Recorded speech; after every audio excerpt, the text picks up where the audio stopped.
स्वागत है एनवीएफ न्यूज पर। मैं हूं आपके साथ रोहित।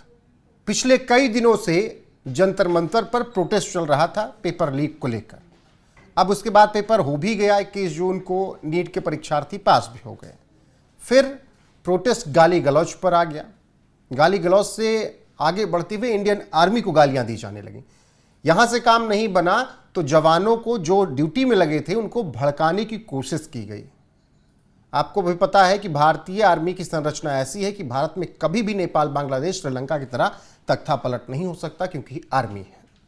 लेकिन आर्मी को भड़काकर यह कोशिश की गई कि संसद में घुस जाएं और उखाड़ फेंकें। मेरे साथ वरिष्ठ पत्रकार पंकज प्रसून हैं। पंकज जी, आपने भी तस्वीरें देखी, सुनी, आपको भी ऐसा लगा कि आर्मी को भड़काने की पूरी कोशिश थी? स्टेज पर से बोला गया और मैं उस नेता का नाम नहीं लूंगा। उन्होंने आह्वान किया कि भारतीय फौज को भी जेएनजी का साथ देना चाहिए। ये तो सार्वजनिक चीज है ना, इसमें तो मैं कुछ ऐसा बता नहीं रहा हूं। वो लोग संसद में नहीं, सड़क से अब चाहते हैं कि हिसाब हो, वही लोग हैं। ये तो बताया है योगेंद्र यादव ने। ये कोई रॉकेट साइंस। उन्होंने कहा है कि अब न वोट से फैसला होगा, न चुनाव से फैसला होगा, न संसद से फैसला होगा। अब इस देश में जो फैसले होंगे वो सड़क से होंगे, इसी तरह होंगे। हर बार 10-20 हजार आदमी उतार कर आपको इसी तरह हमारी मांग मानने के लिए मजबूर कर देंगे।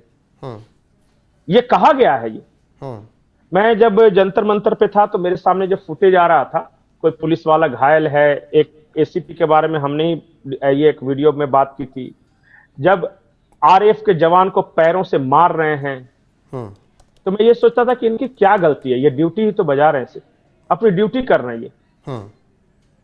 और किसी का सर फूटा, किसी का माथा टूटा। 118 जवान भर्ती हैं अस्पताल में, 118। जितने जवान, मुझे लगता है कि न ऑपरेशन सिंदूर में उतने जवानों को नुकसान पहुंचा, न कोई बाढ़ तूफान में पहुंचा है, न कुछ नहीं पहुंचा है। जंतर मंतर पे चूंकि सरकार ने कहा था कि तुम्हें जितना मार खाना है खा लो, पर हाथ नहीं उठाना है, इसलिए आज ये अस्पताल में है। नहीं तो हमारे फौजी एक हाथ दे देते तो सारे जेएनजी का पापड़ बन जाता। लेकिन इनके सुरक्षा में निहंगों को उतरना पड़ा, वर्दी वालों की सुरक्षा में ये हाथ बांध दिया गया था। नहीं, कई ऐसे थे पोक कर रहे थे।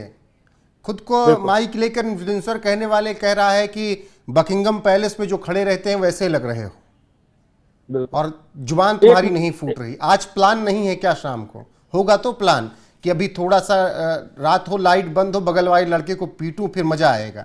ऐसे ऐसे करके पोक किया गया कुछ इन्फ्लुएंसर और जर्नलिस्ट अपने आप को कहने वाले। बहुत। और एक लड़की है, वो सीधे जाके आरएएफ के जवान के पास कह रही है कि नीला वाला टॉयलेट के लिए और रेड पहने में खुद वो कर रही है रेड वाला फर्श के लिए। इस तरह की बात कर रही है जवान के सामने। मतलब कि अगर जवान न होके, उस लड़की के बाप की उम्र का है, अगर बेटी की तरह भी ये तमाचा मार देता तो इनका लोकतंत्र खतरे में आ जाता। फिर वो चुपचाप मार खा रहा है, वो चुपचाप बर्दाश्त कर रहा है, वो चुपचाप अपने सर फुड़वा रहा है, हाथ तुड़वा रहा है, इसलिए क्योंकि वो ड्यूटी से बंधा हुआ है, अपने अनुशासन से बंधा हुआ है। और ये लोग भड़का रहे हैं इंडियन आर्मी को। भविष्य है, जान रहे हैं कि ये बच्चे हैं, भीड़ में आकर बौखलाए हुए हैं, इनको खुद समझ में आएगा। नहीं, ठीक है। नहीं तो हमारे जिन जवानों से आतंकी नहीं लड़ सक रहे हैं, जिन्होंने कश्मीर में किसी को नहीं समझा, नॉर्थ ईस्ट में नहीं समझा, जिन्होंने पाकिस्तान को नहीं समझा, ये कल के लौंडे लबाड़े जो हैं 300 रुपए का डाटा भरवा के उसके सामने बेइज्जत कर रहे हैं। और वो बेचारा सिर्फ इसलिए हो रहा है कि अपने ही लोग, अपना ही बच्चा है। नहीं, जवानों से आतंकी तो नहीं लड़ सके, लेकिन याद होगा एसीपी विवेक भगत को, जो आतंकियों को ठिकाने लगा चुके हैं। अभी 8 आतंकी लश्कर तैयबा गिरफ्तार भी किए, उनसे ये सब लड़ गए। ये जेंजी जो हाइने गुइया पता नहीं क्या क्या शब्द का प्रयोग करते हैं, उनसे लड़ गए, कील बांध कर मारी। इससे कोई फर्क नहीं पड़ रहा है। मतलब कि वो एफ वर्ड आर्मी के लिए इस्तेमाल कर रहे थे। बहुत सारे ऐसे ये है। इंडियन आर्मी के बारे में कितनी गंदी गंदी बात बोली गई।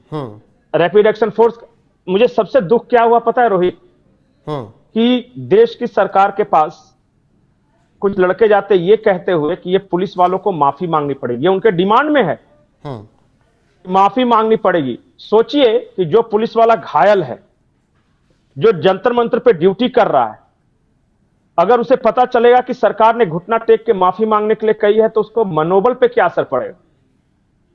नहीं, इन्होंने तो अपने क्लॉज में डाल दिया था कि भैया हमको माफी चाहिए दिल्ली पुलिस बिल्कुल बिल्कुल जवानों से, और माफी चाहिए। सोचिए, जवान इनसे माफी मांगे, आरएएफ के जवान माफी मांगे, इंडियन आर्मी को वो गलत शब्द बोले, उनसे माफी नहीं मंगवाए, लेकिन चूंकि वो ड्यूटी पे वहां खड़े हैं, इन लोगों ने मारा है, पीटा है, और ये जवान, सुरक्षा बलों के जवान माफी मांगे और सरकार उस पर एग्री हो गई है। मतलब वो जो 4 पॉइंट डिमांड ऑफ चार्ट में सब तो बताया गया कि सारी मांगे मान ली है, माफी मांग ली नहीं, 3 पॉइंट पे एग्री है। कल उसने कहा कि सारी मांगे मांग ली है, पता नहीं क्या क्या मांगे हैं। 4 मांगे, एक तो 1 करोड़ का मुआवजा था, या तो वो मान लिया होगा। देखिए, उसके बाद माफी मंगवाना था, मुआवजा, और तीसरा क्या था, एक और उनकी मांग, जवानों से माफी, एफआईआर नहीं होनी चाहिए, एफआईआर। चौथी इन्होंने सोशल मीडिया पर पोस्ट की थी जब रिजाइन हो गया था, लेकिन वो पहले से 3 ही मांगे थी, ये चौथी बढ़ाने की कोशिश किया, लेकिन वो नहीं, 3 है अभी तक। और एक बात और जान जाइए, ये सोशल मीडिया वाले हमारे देश के फौजियों को समझ रहे हैं, और जवान सोच रहे हैं कि वो ऐसे ही हैं। नहीं, समझ लिया ना, बांग्लादेश, श्रीलंका और पाकिस्तान और नेपाल की सिर्फ सरकार ने हाथ बांध कर रखा है।